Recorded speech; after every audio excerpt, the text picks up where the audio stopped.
구원론 칼럼 2편. 물과 성령으로 거듭나야만이 진정으로 구원을 받습니다.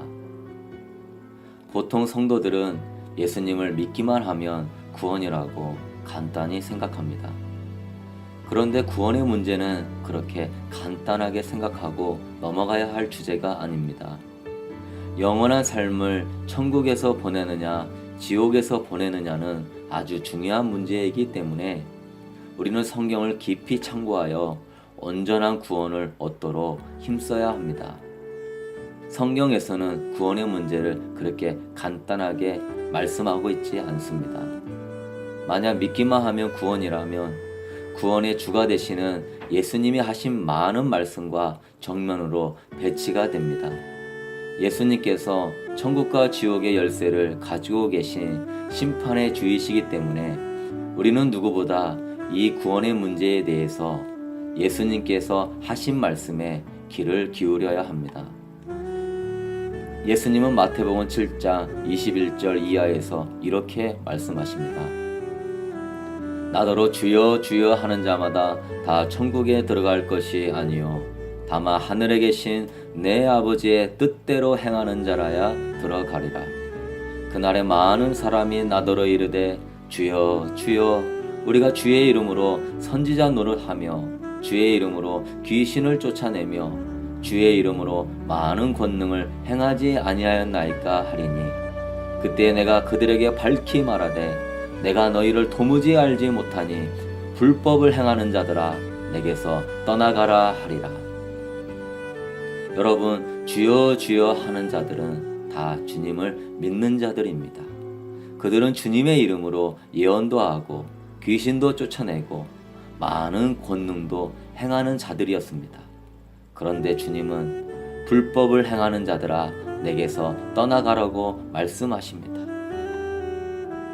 마태복음 25장의 열처녀 비유에서는 열처녀가 주님을 맞이하려고 준비하고 있는데 미련한 다섯 처녀는 단지 기름을 준비하지 않고 있다고 하여서 주님은 모른다고 하십니다.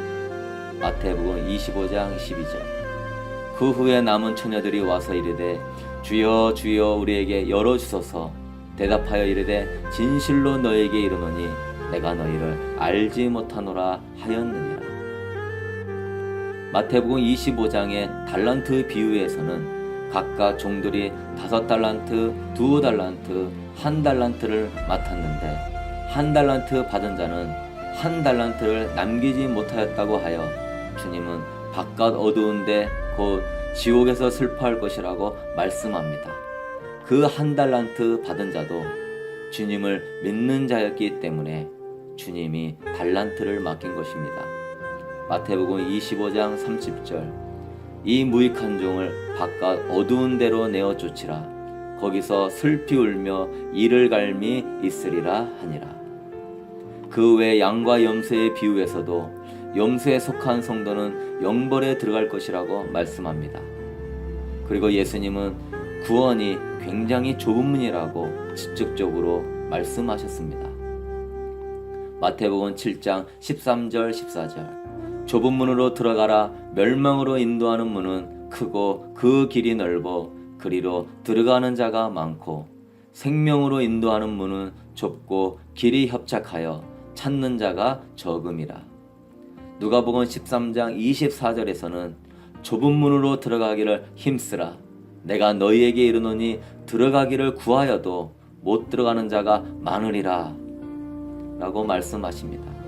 심지어 부자가 천국에 들어가는 것이 낙타가 바늘구멍에 들어가는 것보다 더 어렵다고 하셨습니다. 마태복음 19장 23절 24절. 예수께서 제자들에게 이르시되 내가 진실로 너희에게 이르노니 부자는 천국에 들어가기가 어려우니라. 다시 너희에게 말하노니 낙타가 바늘기로 들어가는 것이 부자가 하나님의 나라에 들어가는 것보다 쉬우니라 하시니 이와 같이 수많은 말씀에서 구원은 결코 쉽지 않다고 경고하고 있습니다. 그런데도 믿기만 하면 구원이라고 생각하십니까? 영접 기도를 따라하고 세례를 받고 교회에 다니고 있으니 나는 구원받았다고 생각하십니까? 주님은 진실로 구원받기를 사모하는 니고데모가 주님께 왔을 때 주님은 분명히 말씀하십니다. 진실로 진실로 내게 이르노니 사람이 거듭나지 아니하면 하나님의 나라를 볼 수 없느니라. 요한복음 3장 3절. 요한복음 3장 5절에서 그 거듭나야 하는 것이 물과 성령으로 거듭나야 한다고 구체적으로 말씀하셨습니다. 여기에서 핵심은 거듭나야 천국 간다는 것입니다. 즉 예수를 믿어도 거듭나지 못하면 천국에 못 들어가는 것이고, 예수를 믿어 거듭난 사람은 천국에 간다는 것입니다. 즉 믿음에도 구원받는 믿음이 있고 구원받지 못하는 믿음이 있는 것입니다. 귀신을 쫓아내고 예언도 하고 많은 권능을 행하고 주님 오심을 사모하며 기다려도 구원받지 못하는 믿음이 있다는 것입니다. 구원받는 믿음은 능력을 행하고 성경적인 지식을 많이 안다고 해서 받는 것이 아니라 거듭나야 구원을 받는다는 것입니다. 천국은 누가 가는 것입니까? 당연히 거듭난 사람이 가는 것입니다. 하나님은 당연히 천국에서 이렇게 죄의 본성에서 거듭난 사람하고 같이 살고 싶어 하시기 때문입니다. 거듭났다는 것은 다시 새롭게 태어났다는 것입니다. 즉 그의 죄악된 본성이 사라지고 본성이 새롭게 바뀌었다는 것입니다. 즉 예수를 믿어 신분이 하나님의 자녀의 차원에서 더 넘어서 마음의 상태의 변화가 일어났다는 것입니다. 마태복음 5장 8절의 팔복처럼 마음이 청결한 자는 복이 있나니 그들이 하나님을 볼 것입니다. 그래서 주님은 물과 성령으로 반드시 거듭나야 한다고 말씀하십니다. 이 땅에 신앙생활을 하면서 물 세례와 성령 세례를 받아야 한다는 말씀입니다. 여기서 물은 더러운 것을 씻는 것으로, 즉 죄사함의 세례를 말하는 것입니다. 세례 요한은 죄사함의 물 세례가 무엇인지 마태복음 3장 11절에서 말씀합니다. 나는 너희로 회개하게 하기 위하여 물로 세례를 베풀거니와 내 뒤에 오시는 이는 나보다 능력이 많으시니 나는 그의 신을 들기도 감당하지 못하겠노라. 그는 성령과 불로 너희에게 세례를 베푸실 것이요. 즉 물은 회개의 세례입니다. 우리는 예수 그리스도를 영접하기 전에 먼저 우리의 죄를 회개합니다. 지난날의 잘못을 회개할 때 우리의 죄가 사함받습니다. 그것이 바로 물 세례를 받는 것입니다. 출애굽한 이스라엘 백성들도 홍해를 건널 때 물 세례를 받았습니다. 그건 죄 사함의 세례이지 아직 마음의 상태가 거듭난 것은 아닙니다. 그들은 끝까지 마음의 상태를 거듭나게 하기 위한 하나님의 광야의 훈련을 이해하지 못한 채 원망 불평하다가 다 죽고 말았습니다. 물 세례는 죄 사함 받을 때 받는 세례입니다. 죄 사함은 받았지만 죄의 본성은 여전히 남아있는 상태입니다. 그러므로 그 구원이 아직 불완전한 상태입니다. 왜냐하면 그가 죄 지을 가능성이 여전히 본성으로 자리 잡고 있기 때문입니다. 그래서 불법을 행하는 자들아 내게서 떠나가라 하리라 하시는 그 말씀이 응할 수도 있는 것입니다. 중생한 자, 곧 죄사함 받은 자라도 그 새 생명 속에 원죄가 계속 남아 있다는 것입니다. 그렇다면 구원을 온전히 이루기 위하여서는 우리가 어떻게 해야 합니까? 예수님께서 새롭게 본성이 거듭나도록 하기 위해 보내주신 성령 세례를 받아야 합니다. 이 부패한 본성으로부터 해방을 위해 예수님은 성령님을 보내주시기 위하여 이 땅에 오신 것입니다. 즉 온전 성결케 하기 위하여 성령님을 보내주셨습니다.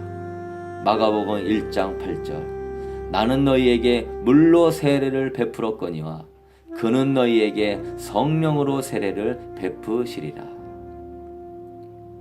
성령은 죄사함의 물세례에서 한 걸음 더 나아가 우리의 본성이 새롭게 바뀌도록 하는 것입니다. 이 거듭남에 대해서는 이미 구약시대부터 예언된 내용입니다. 에스겔서 36장 26절 27절 또 새 영을 너희 속에 두고 새 마음을 너희에게 주되 너희 육신에서 굳은 마음을 제거하고 부드러운 마음을 줄 것이며 또 내 영을 너희 속에 두어 너희로 내 율례를 행하게 하리니 너희가 내 규례를 지켜 행할지라. 새 영이신 성령을 보내주셔서 우리 안에 굳은 마음을 제하고 새 마음을 주신다는 것입니다. 즉 마음의 상태를 거듭나게 하신다는 것입니다. 그래서 가장 큰 계명을 따라 하나님과 이웃을 사랑하는 율례를 행할 수 있게 하신다는 것입니다. 여러분, 이처럼 물 세례와 성령 세례를 다 받는 것이 진정 거듭남이고 구원인 것입니다. 그러므로 그리스도인은 물 세례, 즉 죄 사함의 차원에서 머물고 있으면 안 됩니다. 성령 세례를 받기까지 사모해야지 죄 사함의 차원에서 머물고 있다 보니 믿기만 하며 구원이라고 생각하여 방종주의에 빠져 하나님의 온전한 뜻대로 살기를 포기한 채 또한 살 수 없다고 생각함으로 말미암아 죄를 이기려고 노력도 하지 않은 채 적당히 타협하며 사는 그리스도인들이 많은 것입니다. 그렇기 때문에 그리스도인들이 세상에서 질타를 받는 것이고 세상에서 빛과 소금의 사명을 감당하지 못하기 때문에 교회가 이 세상의 영향력을 잃어버리고 마는 것입니다. 진정한 그리스도인이라면 성령 세례를 통해 죄의 지배로부터 해방된 사람, 즉 거듭난 사람이 그리스도인인 것입니다. 그렇다면 어떻게 거듭날 수 있습니까? 마가의 다락방에 제자들이 모여서 그들은 예수님을 부인했던 죄를 회개하며 성령을 달라고 사모하며 기도했습니다. 이미 그들은 예수님을 믿는 제자들이었고 그들은 예수님의 이름으로 귀신을 쫓아내고 능력도 행하였지만 그들은 아직 성령 세례를 받지 않았기 때문에 그들은 예수님을 부인했고 예수님의 온전하신 뜻대로 살지 못했던 것입니다. 그런 자신들의 모습을 발견하면서 그들은 가슴을 치며 절망 가운데 절박한 심정으로 성령님을 보내주옵소서.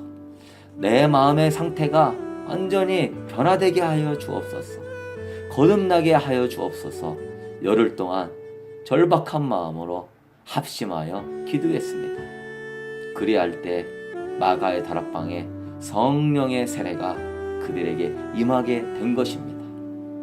그리함으로 말미암아 그들의 마음이 온전히 거듭나서 예수님을 온전히 사랑하여 죽음도 두려워하지 아니하였고 재물에 대한 욕심이 없어서 재물을 나눠주게 되었고 미워했던 서로의 모습에서 이제는 서로를 사랑하며 보살펴주는 관계가 되었습니다. 여러분, 이 초대교회의 역사는 바로 거듭남에서 온 것입니다. 우리는 절박한 심정으로 거듭남의 필요성을 알아야 합니다. 그리고 그런 마음으로 성령님을 구해야 합니다. 성령님, 아직도 나는 음란합니다. 아직도 나는 교만합니다. 아직도 나는 교회 식구를 미워하고 시어머니를 미워하고 며느리를 미워하고 남편을 미워하고 시기하고 질투합니다. 하나님 아버지, 이 죄에서 나를 용서해 주실 뿐만 아니라 이제는 거듭나게 하여 주옵소서. 매일같이 죄로 인하여서 우는 단계를 넘어서서 이제는 성령 세례를 통하여 죄를 이기는 그리스도인이 될 수 있게 되기를 소망합니다. 그 거듭난 마음 가운데 성령님이 임하심으로 초대교회 성도들과 같이 성령 세례를 통하여 성령님과 온전히 동행하며 부흥의 역사를 일으키는 진정한 거듭난 그리스도인이 될 수 있게 되기를 소망합니다. 누가복음 11장 9절에서 13절까지 말씀에서는 구하고 찾고 두드리라고 말씀하시는데 악한 자라도 자식에게 좋은 것으로 줄 줄 알거든 하물며 하늘에 계신 너희 아버지께서 구하는 자에게 성령을 주시지 않겠느냐라고 약속하고 계십니다. 좋으신 아버지께서 성령을 주셔서 우리를 온전히 거듭나게 하시기를 너무나 원하고 계십니다. 그러므로 다른 무엇보다도 성령이 내 마음에 할례를 행하 주옵소서, 내 마음을 새롭게 하여 주옵소서, 거듭나게 하여 주옵소서라고 구하십시오. 구해도 얻지 못하면 찾으십시오. 찾지 못하면 문을 두드려 강청하는 마음으로 성령님을 사모하십시오. 초대교회 마가의 다락방의 성령의 역사가 당신에게 임하게 될 것입니다. 그러한 사람이 진정으로 거듭난 사람이요 구원받은 사람입니다. 또한 그의 삶 가운데는 성령의 충만함을 통한 하나님의 축복된 역사가 이루어지고 펼쳐지게 될 것입니다. 성령님을 간절히 사모하는 가난한 심령 될 수 있게 되기를 소망합니다.